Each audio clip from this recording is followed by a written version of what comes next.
Hello students, this is your second part of video of chapter number 2 from geography. So what we have already covered, that is land, use of land, conservation of land resources.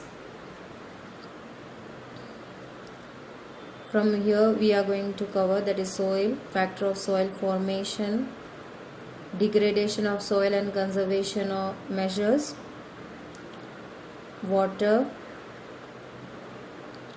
problem of water availability, conservation of water resources. So up to this we are going to cover in this video.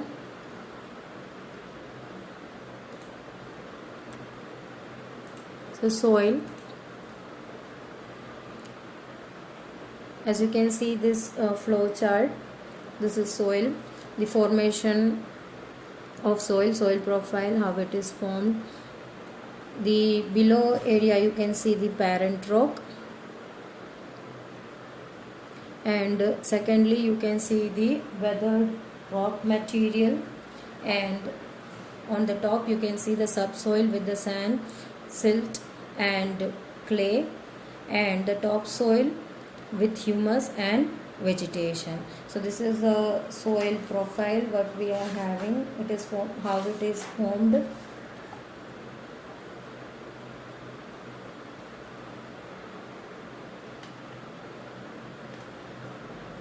So what is soil? The thin layer of grainy substance covering the surface of the earth is called as soil. It is closely linked to land, because on the land only the soil forms. Landform determines the type of soil. We already discussed that everywhere the landform is not same. We are having variety of landforms in different area. In India only you can see in western regions you are having desert region, eastern region you are having hilly, and on the northern side mountainous and colder regions. To the south you are having very greenery, and even the center of the India you are having Deccan plateaus. So the landforms are in different form everywhere. So according to that the soil type also may vary.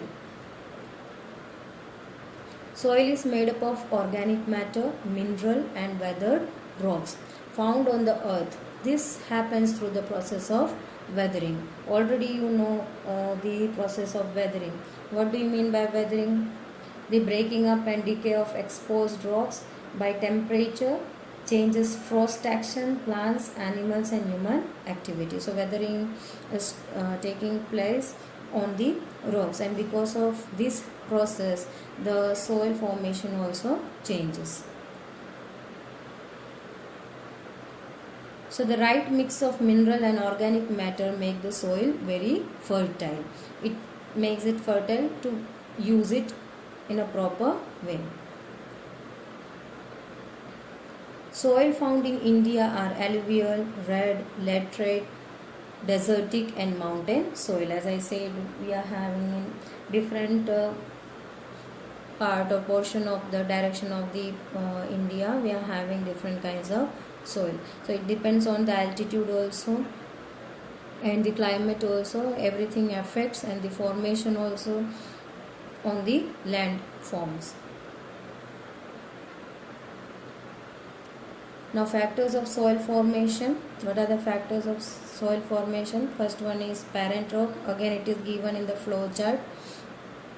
Now what does the parent rock determines? It determines the color, texture, chemical properties, mineral content, then permeability.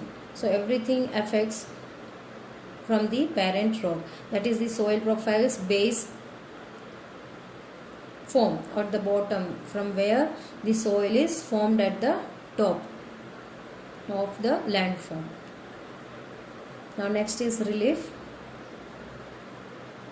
Relief determines the altitude, and slope determines accumulation of soil. So as much height it is having, or it is slopey area, so there how much the soil is accumulated, that depends on this both things, whether it is slopy or whether it is on the heighted area or altitude, means on the top.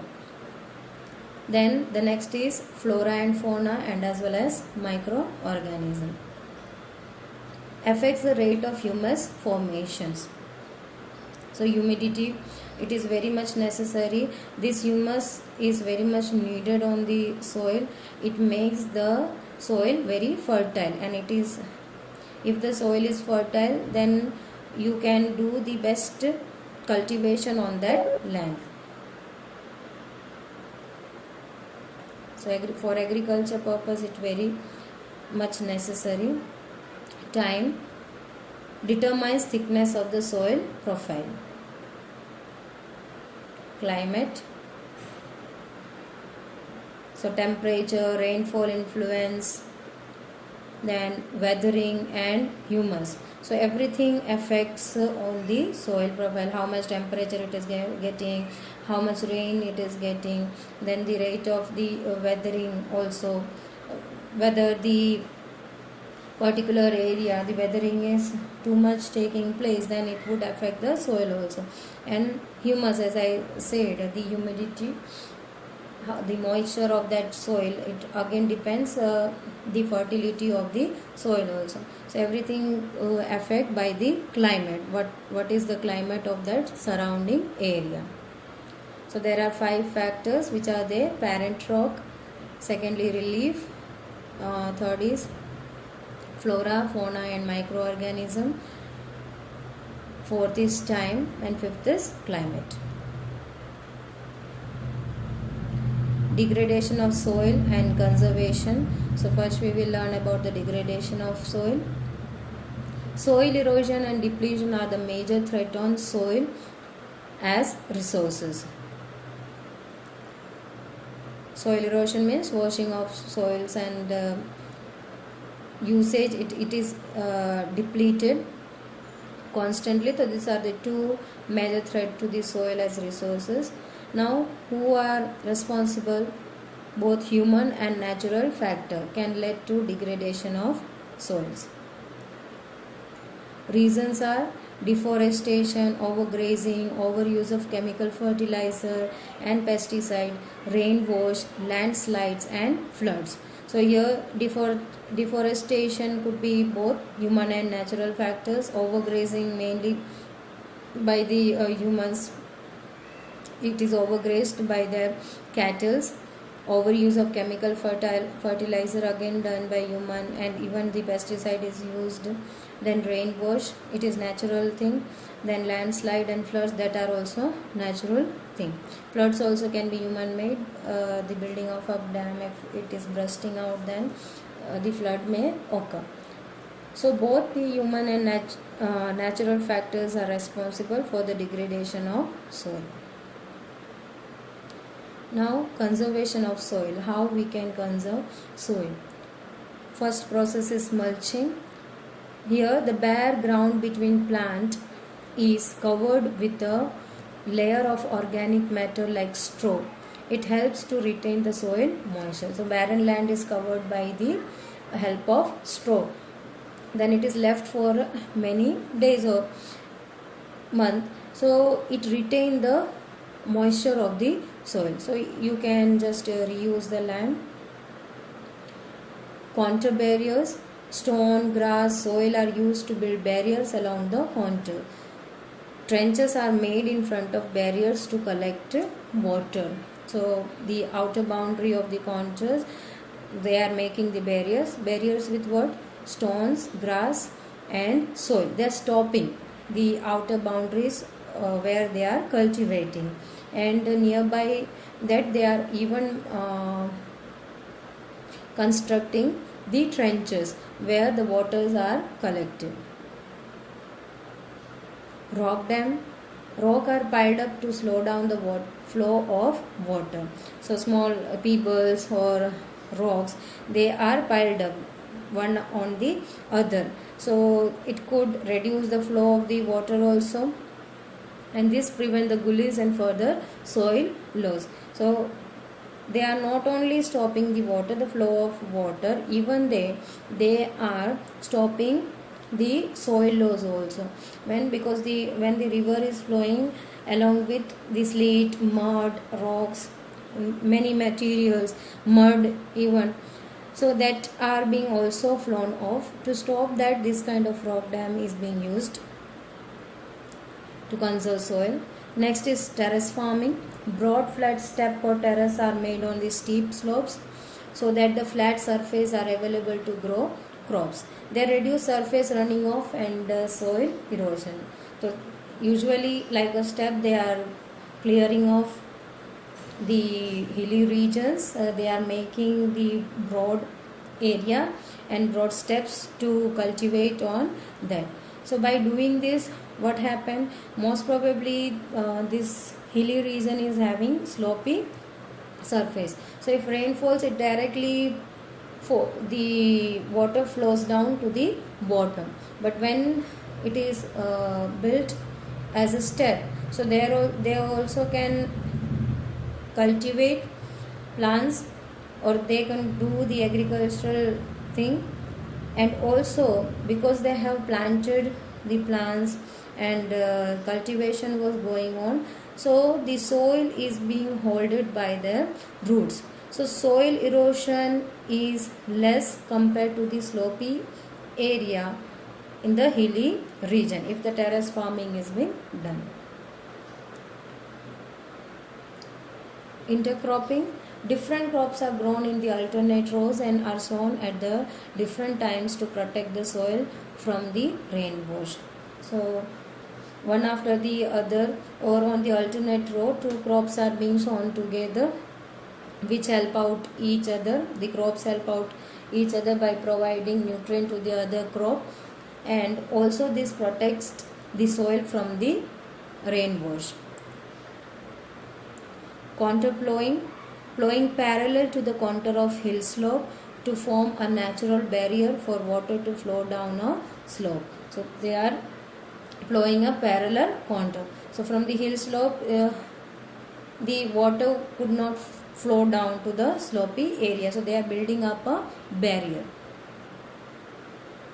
Shelter belts.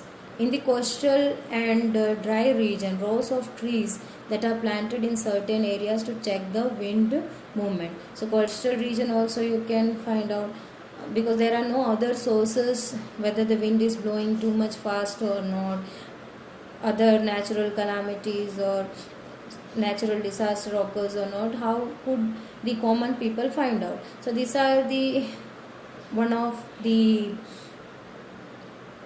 solution. In the coastal regions, they used to plant rows of trees, so they are called as shelter belts. So not only in the coastal region but in the region which is dry. So it helps to find out the wind movement, whether it is normal or whether it is too furious.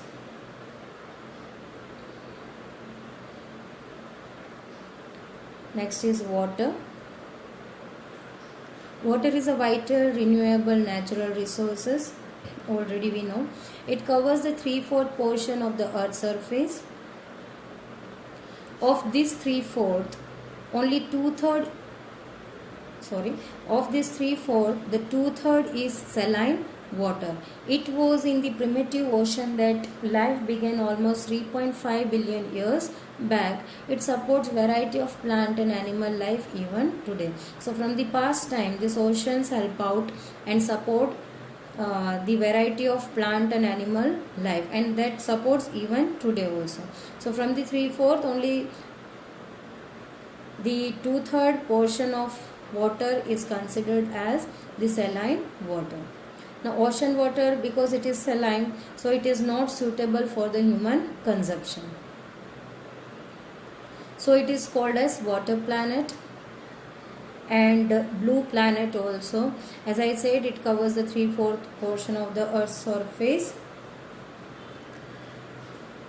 and because of this it is called as water planet and blue planet, because the blue color represents the water from the surface of the earth. Fresh water is only about 2.7%.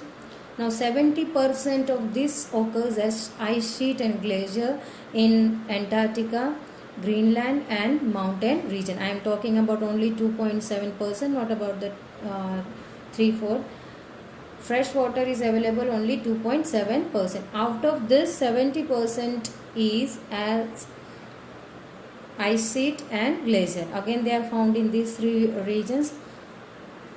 Now we cannot use this water. These are fresh waters, but we cannot use it because their location are inaccessible. We are not having that advanced technology to use this fresh water. So what percentage we are using? Only 1% of fresh water is available for human and are found as groundwater, as surface water in river and lakes, and water vapor in the atmosphere. So this 1% of water we are using for our daily consumption or use. Neither it could be separated or added. Its total volume remains constant. So it will, volume we cannot change. It is not separated, it is subtracted, or we cannot subtract it, or we cannot add to the total volume of the water. It remain the same.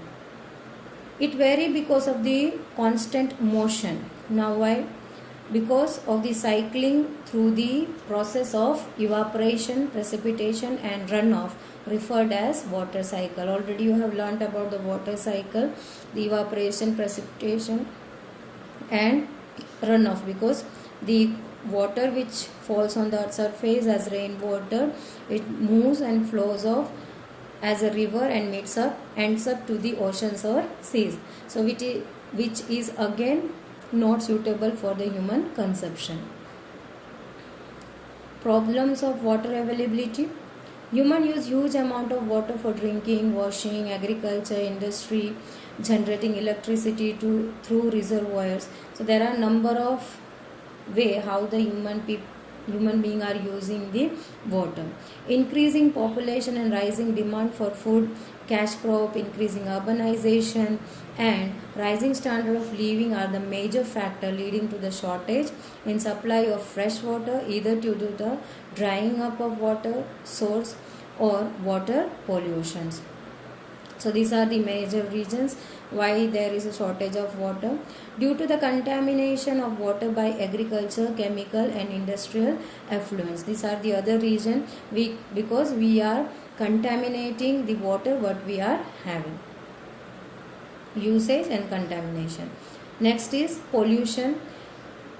Can be controlled by treatment of effluent before discharge. So whatever the industrial waste, before they discharge, if it could be treated properly, purified before discharging it, or some amount of poisonous water or pollutant water, if they are reducing by the treatment, then they are discharging, then it will just harm the land in less way. The other water could also not be polluted because it is discharged in the river. Amreli city in Gujarat, that is Saurashtra part of Gujarat, with the population of 1.25 lakh, is completely dependent on water from the nearby talukas. So in short, they are purchasing, they are not having that much water in their own area. So it is one kind of business also nowadays, so it is available in abundance. Variation in seasonal or annual precipitation. Why it is we are having shortage of water? Because of the seasonal and annual precipitation. Every year we should receive the amount of rainfall. If it is not received to that particular area, then the shortage of water would be a major problem to the regions. Now scarcity is caused by the overuse. If we are constantly overusing the water, so because of that the scarcity is occurring. Conservation of water resources. Water harvesting, that is rainwater harvesting, you can do it at your home itself. So rainwater harvesting is a process of collecting rainwater from rooftops and directing it to an appropriate location where it's stored for future use. On an average, one spell of rainfall 2 hours is enough to save 8,000 liters of water. So from the rooftop of house, especially in the dry region, this technique could be used. Next is using line canal to minimize the loss. So there should be no leakage there, so we can minimize the loss. Use of sprinklers for the irrigation, just directly giving water to the cultivated regions or cultivated area or to the planted crops, they should sprinkle. Next is drip or trickle irrigation. In Israel, using this technique, the Israeli people has converted land into cultivation land using this system. So here only drop of water is received by the plant without wasting the water. So drip system is the best way that could be used for the cultivation. Forest and other vegetation cover means planting more and more tree. This would be the other way how we can conserve the water resources. So here the topics complete. The other topic we will complete or cover in next video. Till then, stay tuned. Thank you.